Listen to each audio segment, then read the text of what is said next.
last, the McLaren Trophy kicks off a brand new championship for 2023 in the big, wide open spaces of Circuit Paul Ricard. My name is Bruce Jones, joined by Tommy Erdos, who is integral to the championship. Let's talk about what it's all about. Yeah, looking forward to the first opening round of the series. Cracking grid already. It was up to 16 cars entering in this weekend. So great effort by McLaren to put this together. First round ever of the McLaren Trophy. The green flag is waved. It looks a relatively clean. We've got one standing still from about row number 4. Not quite being collected, but really blocked someone from the very tail end of the field. But it's Jay Palmer going to the lead. The red and white car gets in front. And then that was a bold move for second place from Thomas Surgeon. Very impressed with that. A driver who's really made progress is Albert Jochems up into 5th place, Mark Hopton to 6th, and just looking to see where we're down into 10th place for Gonzalo de Andres. So that was a dreadful start from pole position to 10th. Well, Ian Campbell has got back past Thomas Surgeon, so as they fight over second place, you can see Thomas Surgeon running a little bit wide, very close to those cones. That's allowing Mohamed Al Khalifa to close in. The car that's making progress is the car that started from pole position, fell to 10th at the end of the opening lap. It's car number 7, there it is with Gulf livery. Gonzalo de Andres is atoning for his errors. Thomas Surgeon there having a really fierce battle with Mohamed Al Khalifa. Mohamed in car 13 tucking up the inside. That's the right place to be to make the move. Nice, neat and tidy. Chalk that one up. The Thomas Surgeon, who went up to second place fleetingly now. Maybe he's pushed a little too hard too soon. Again, a great scrap, and it's Gonzalo de Andres onto the tail of, yes, I thought it was 77, Mark Hopton. Greystone G2, well, he's covering the circuit there. You're not coming up the inside. There will be no inside, but then unfortunately compromises his own braking point and possibly a bit of bodily contact with Gonzalo de Andres. If he wasn't going to get through there, he was going to get through somewhere else. So that means he's moved up to 5th place now. His battle for second place is very good. You can see the cars weaving around as Mohamed Al Khalifa is trying to brake as late as he could, and in front of him Ian Campbell is being pushed to brake later than he possibly fancies in the battle to stay in second place, but they are both catching the race leader Jay Palmer. So just a fantastic battle which we're looking at now, which is between 11 and 55. It's the two drivers trying to they're contesting the lead in the class, and it's David Foster and Danny Henry, but keep on attacking. That's exactly what David Henry's doing. There may be contact.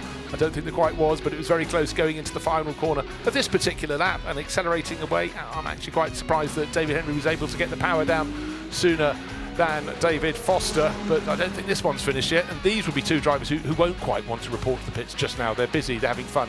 Good day in the office. One little slip up and it could be changing, and there's a slower car up ahead. They've got someone up ahead there just going into Mistral, running wide and kicking up the dirt there. Campbell there looking for an opportunity to sin. There we go.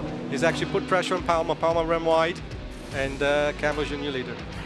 So well, we've just had contact with Jay Palmer clipping whoever was the back marker they were catching, and that has possibly ended the race. That might bring out waved yellow flags. That was on the exit, well, you're almost at the very end of the lap there. That's there's the white car. That was the car that was Neil Langberg. Walking away from the car goes Jay Palmer. He'll be very upset by that indeed. We have the safety car out. Now diving into the pits, because the pit window has just opened. Go first and second places. Ian Campbell, Mohamed Al Khalifa. Staying out for more is the driver who started from pole position, has come up from the back of the pack. It's Gonzalo de Andres, and in fact the wave green flag, so the safety car has come in as well. Down the pit lane they come. The car that comes in for the lead, car number 23. Ian Campbell will hand that over to Ollie Webb. Ollie will, there he is, the tall figure on the right hand side. Everybody else pulls back out. There's a minimum pit stop time. There was the car that was leading the AM class, the 570S class, car number 11. Now with Brad Ellis on board. Danny Henry, it came in too early to our eye because it had been leading the 570S class and suddenly wasn't there. We said, hold on, that's before the pit windows opened.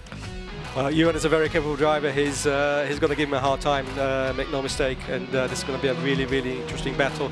Ewan Hankey is looking supremely confident and carrying far more speed.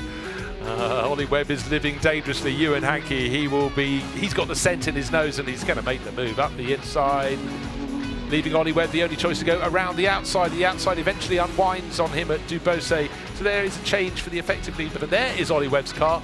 It's off at the start of the Mistral straight, and then we go into Virage de la Tour and then Virage du Pont onto the start-finish straight. There he goes over the bridge that he cannot see anyhow, and he can back it off. Ewan Hankey will take victory.